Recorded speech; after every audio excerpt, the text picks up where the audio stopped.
Le Zohar de ce matin, Parashat Bamidbar, Ishal Diglo Beotot le Bet Avotam Yachanu Bet Israël.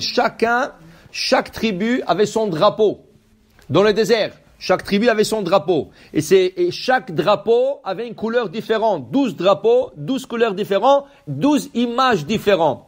Okay? Par exemple, Asher, c'était les oliviers.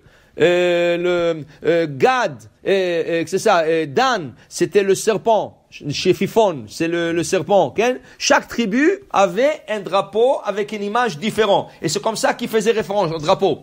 Dit ici, le drapeau aussi, chaque pays a un drapeau. C'est comme ça qu'on reconnaît les pays par le drapeau. Ça veut dire que le drapeau, c'est quelque chose très important. Tu te connectes avec le drapeau. Mais c'est un dessin. C'est un emblème. Ça peut être un emblème. Comment? Avodah Zarah seulement si c'est dragon. Qu'un dragon, pas le serpent lui-même. Le dragon, pour le Shulchan Aruch, c'est Avodah Zarah. Mais le signe qui ont été donnés à Am Israël, c'est des signes par Hachem. Par la bénédiction de Yaakov. Yaakov, quand il a béni ses enfants, il a dit, Dan, toi tu piques tes ennemis comme un serpent. Il dit, l'autre, tu es comme un zéev, comme un loup. L'autre, il a dit, Yehuda, gour arrière, tu es comme un lion. Alors, le signe qui ont été donné de la Torah par Yaakov à ses enfants, c'est les emblèmes qui sont devenus sur leur drapeau. Qui vont porter sur leur drapeau. Alors, ça veut dire que le drapeau, c'est quelque chose de très important. On dit que les anges, quand ils sont descendus à Arsinaï, ils ont vu le drapeau. Ils étaient jaloux. Ils ont dit, waouh, regarde, tu sais combien des anges ils ont pas de drapeau. Ils disent, Israël a des drapeaux, ils étaient jaloux de ce drapeau. Okay? Ici, il dit le Zohar, chacun, il a son drapeau. Quel est le drapeau de la personne, personnellement? Okay? Il dit deux choses. D'abord, étude de Torah. Quand tu étudies la Torah, regarde, il dit Rabbi Azar, fils de Rabbi Shimon Bar Yochai, il dit, tu sais, quand tu étudies la Torah, du coup, Akadosh Baruch Hu, avec tous les anges en haut, Akadosh Baruch Hu dit, sheket. Écoutez, qu'est-ce qu'il est en train de dire celui-là? Écoutez. Imagine-toi, Akadosh Baruch Hu t'écoute. Et tout la pamalia de malade t'écoute en train d'étudier la Torah. Alors ça, c'est extraordinaire. C'est un drapeau pour toi. C'est comme si tu es distingué. Il y a 14 millions de juifs dans le monde, et toi, tu étudies Akadosh Baruch Hu.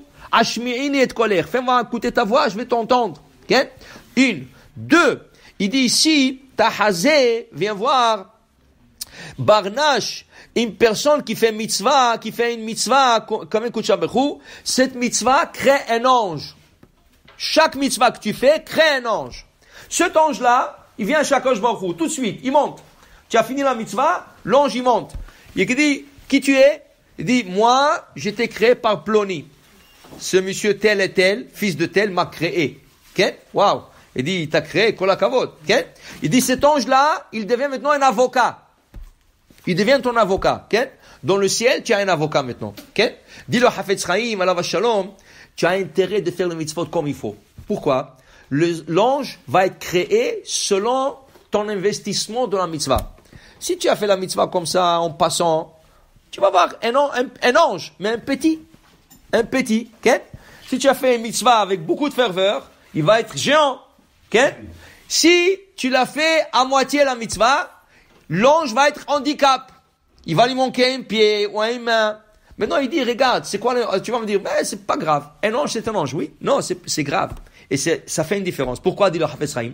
Quand cet ange-là, il vient faire l'avocatie pour toi, il doit se mettre devant les autres anges où tu as fait la avérote. Quand tu fais un avéra, tu crées des anges aussi.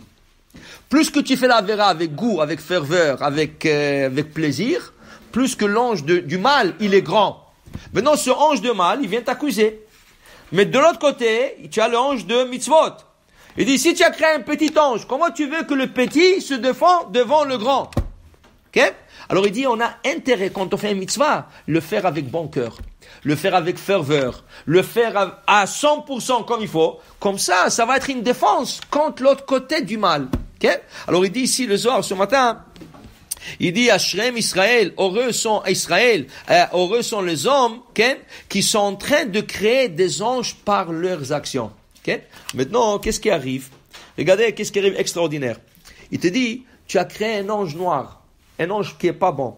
Le jour que tu fais tchouva, tu prends cet ange et tu le retournes ton avocat. Il change. Il change. Tu peux le changer. tu le prends cet ange, et tu fais un mitzvah, tu fais tchouva. Quelqu'un a mangé un non kosher. Il a mangé, il a créé le pauvre, il a créé. Du coup, il dit, moi, je vais manger maintenant kasher 100%, glad kosher, halav Israël, tout ce que tu veux, Bet Yosef, tout ce que tu veux. Tout le mal qu'il a fait, tous ces anges qu'il a fait, maintenant, tu es en train de le retourner en ange de défense. Okay? Alors, c'est extraordinaire. Alors, peut-être tu as fait des grands anges, forts, noirs, mais ceux-là, ils vont devenir de grands blancs pour te défendre. Pour dire, blanc. Mais Grand, c'est ça? La même taille, il reste la même taille, sûrement il tourne pour le bien. Alors, ça veut dire qu'on a intérêt de faire tchouva pour retourner toutes nos mauvaises actions à des bonnes actions, à des bons défendants. Bon, Amen, ve Amen.